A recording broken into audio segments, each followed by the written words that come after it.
This will be take 2 of my video because I had a large fire alarm going off in the background, and it's not like a fire alarm like a bell. It's a fire alarm like a loud buzzer, kind of like a magnified alarm clock buzzer.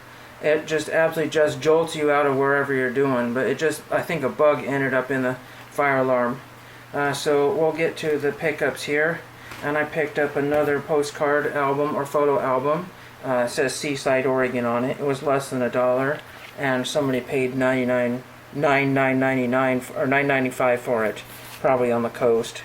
$10 for that little book there, but it's pretty nice, and it's practically brand new. I got 3 postcards here from Alaska. As I said, I've done these twice. This one's got a cool Alaskan Frontier cancel on it, Esther, Alaska, and that's kind of cool. And then there's like a red cancel down there, and this is Polar Bear, Alaska. We got 2 more here. Alaska Moose right there. And this is from Moose Pass, Alaska. You can read it well enough.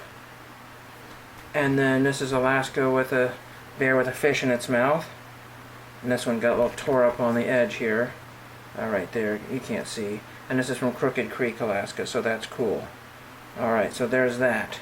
I've been collecting... Oh yes, I had an autograph that I got in the mail a few days ago. From a card that Chris Cards gave me. I do not have it right now. I'm not sure where it is. It got a little bit smudged, but I'll show you that in the next few days if I get a chance. Just been so hectic here.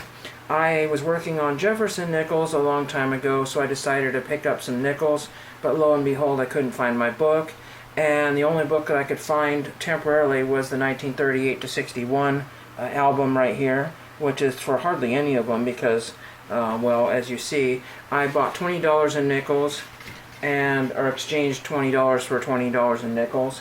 I ended up with a 1934 P silver and a 1940. I got no 50s. I got about 4 from the 60s.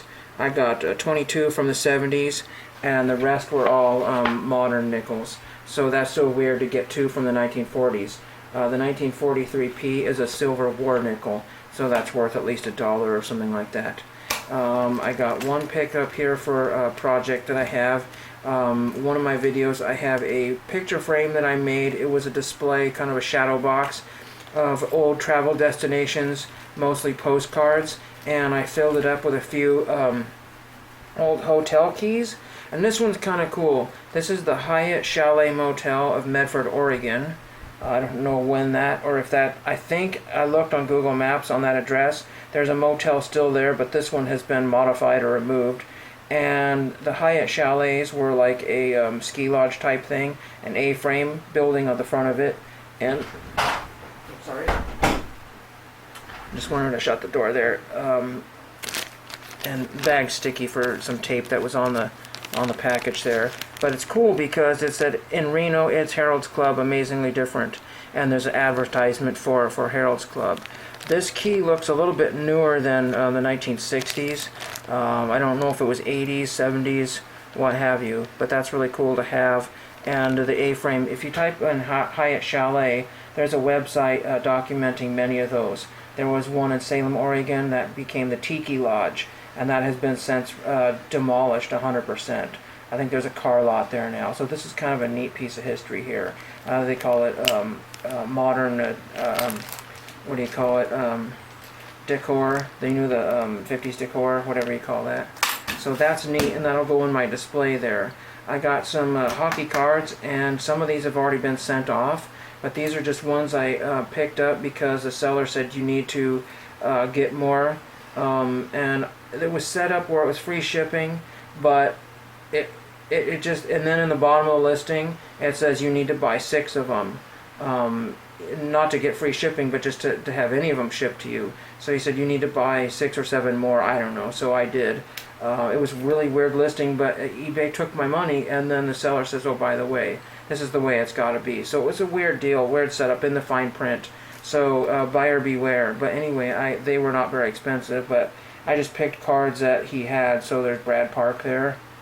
I have Al Secord, and I already have his autograph.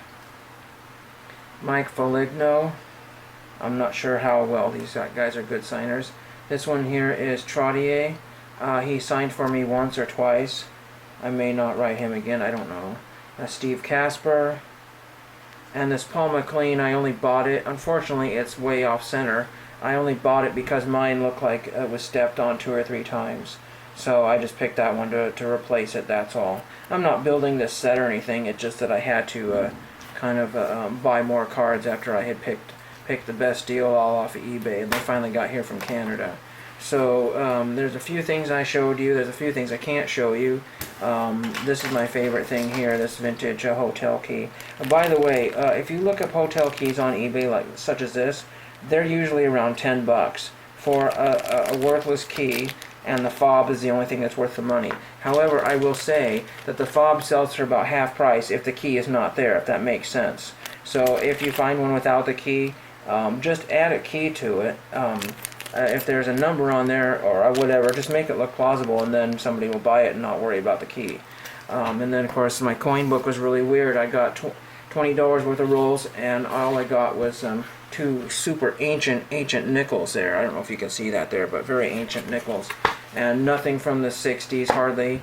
Very few 70s. And I have most of the 60s and 70s anyways, it's just that my fancy book is not here at the moment. I just don't know where it is. I've tried to keep it in plain view, but it's disappeared. So rambled on long enough. I just wanted to put out a video there, and hopefully you got some information out of that and some updates to my interesting collections. And thank you for watching.